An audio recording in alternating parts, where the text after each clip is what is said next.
और इसी बीच आपको बताएंगे कि अहम खबर लोकसभा में गिरा INDIA यानी कि इंडिया गठबंधन का अविश्वास प्रस्ताव।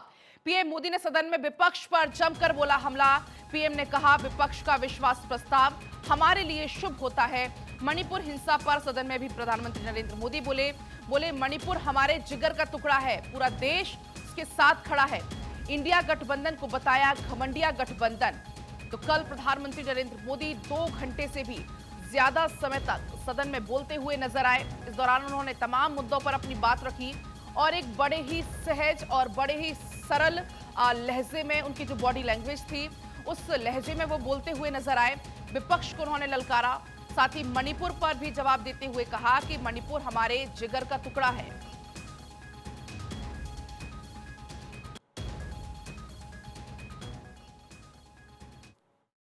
जब हम सब जनता के पास गए तो जनता ने भी पूरी ताकत के साथ इनके लिए नो कॉन्फिडेंस घोषित कर दिया और चुनाव में एनडीए को भी ज्यादा सीटें मिली और भाजपा को भी ज्यादा सीटें मिली। यानी एक तरह से विपक्ष का अविश्वास प्रस्ताव हमारे लिए शुभ होता है। और इस अविश्वास प्रस्ताव पर भी आपने कैसी चर्चा की? और तो मैं तो देख रहा हूं सोशल मीडिया में आपके दरबारी भी बहुत दुखी है। ये हाल है आपका।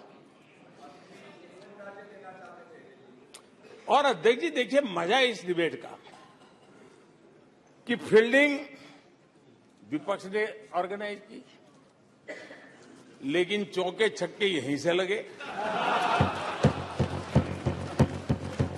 ये कालखंड जो घड़ेगा उसका प्रभाव इस देश पर आने वाले 1000 साल तक रहने वाला है। 140 करोड़ देशवासियों का पुरुषार्थ इस कालखंड में अपने पराक्रम से, अपने पुरुषार्थ से, अपनी शक्ति से, अपने सामर्थ्य से जो करेगा वो आने वाले 1000 साल की मजबूत नींव रखने वाला है। और इसलिए इस कालखंड में हम सबका बहुत बड़ा दायित्व है, बहुत बड़ी जिम्मेवारी है हमारी। और ऐसे समय हम सबका एक ही फोकस होना चाहिए, देश का विकास, देश के लोगों के सपनों को पूरा करने का संकल्प और उस संकल्प को सिद्धि तक ले जाने के लिए जी जान से जुट जाना, यही समय की मांग है। विपक्ष के कुछ दलों के लिए उनके आचरण से, उनके व्यवहार से उन्होंने सिद्ध कर दिया है कि देश से ज्यादा उनके लिए दल है, देश से बड़ा दल है, देश से पहले प्राथमिकता दल है। मैं समझता हूं आपको गरीब के भूख की चिंता नहीं है, सत्ता की भूख, यही आपके दिमाग पे सवार है। आपको देश के युवाओं के भविष्य की परवाह नहीं है, आपको अपने राजनीतिक भविष्य की चिंता है। अविश्वास और घमंड इनकी रगों में रस बस गया है। वे जनता के विश्वास को कभी देख नहीं पाते हैं।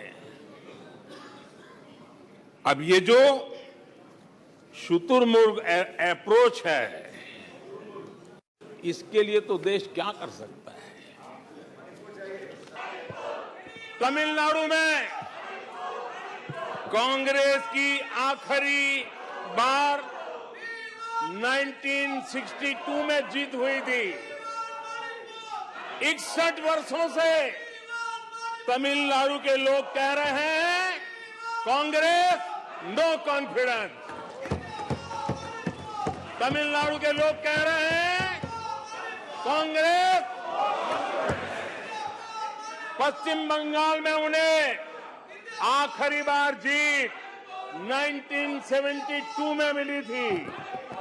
पश्चिम बंगाल के लोग 51 सालों से कह रहे हैं कांग्रेस कांग्रेस। उत्तर प्रदेश और बिहार और गुजरात कांग्रेस आखिरी 1985 में जीती थी। हमारे विपक्ष के साथियों ने जी भर करके डिक्शनरी खोल खोल करके जितने अपशब्द मिलते हैं ले आए। जितने अपशब्दों का उपयोग कर सकते हैं भरपूर, पता नहीं कहां कहां से ले आते हैं।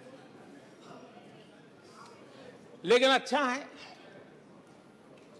थोड़ा मन का गुबार उनका निकल गया होगा, थोड़ा मन हल्का हुआ होगा।